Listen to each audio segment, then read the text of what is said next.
Musi wa mwanake woku wa miaka miongo kwa isito Emmanuel Giggs tata ulotiwe ni thayu itina uviki kwa na kuvikiwa ni tiagas kwi iyo musini wa Mombasa ni wumani avanene silikali kutumia vinya kunyaita miatianio maithingilila vata wakwithiwa na unenania kusiya wasio na ene kutiwa ni thayu.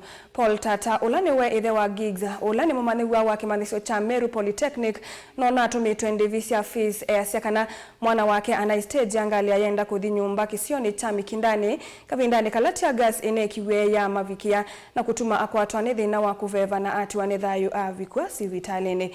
Angelina Muse ena mauvo. Paul Tata na ula ni ithe wa mututiwa nukuetakana ni wasio munene kwe musiwo kwa kutiwa ni mwana munini ta una ula mane kwa atasi ya kukilia musiwo. Mwana usu andi ya gap. Yese kalindo ya chawesu.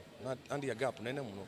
Nondo e distance yake na mwana inya ni nene muno almost 12 years. Yese mikaba chao. Na in fact umunini ya mutegemea we kwa moment.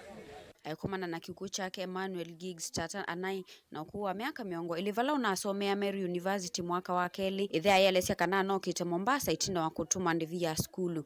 In fact iyo anai town kwa Mombasa iwana komani na mauti make anakunu kanista na skalimea kite lakini when anai demonstrate manai stage kulinga na daktari masi anai nielie tear gas mbingi ya linda mavui na abaluka na musi one kana na komanie na kiku chake kavindane kala unaetelete ngalesi ya kuthi nyumba kuo kavindane kala tear gas inekiswe na kutuma akwatu ni mathina ma kuveva na kutiwa ni thayu avika sivitalini. We were at Mwembe when the police lodged tear gas. They cornered the youth between Digo Road roundabout, that is Absa roundabout, up to Ken Computers.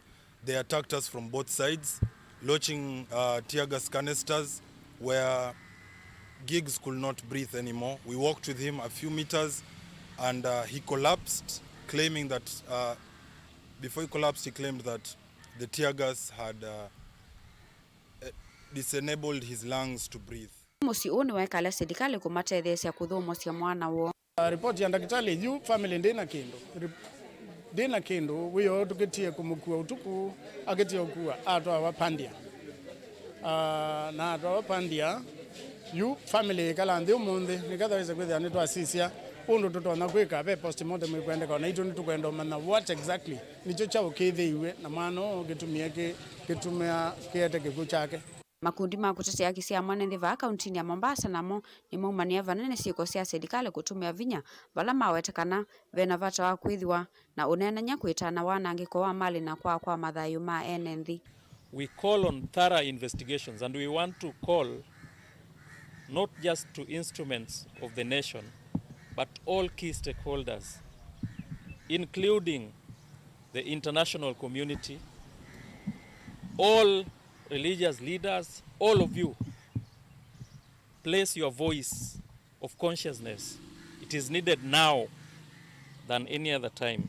Ilivotea vilingu wa mauvo kuma kauntini ya Mombasa ni itawa Angelina Mose.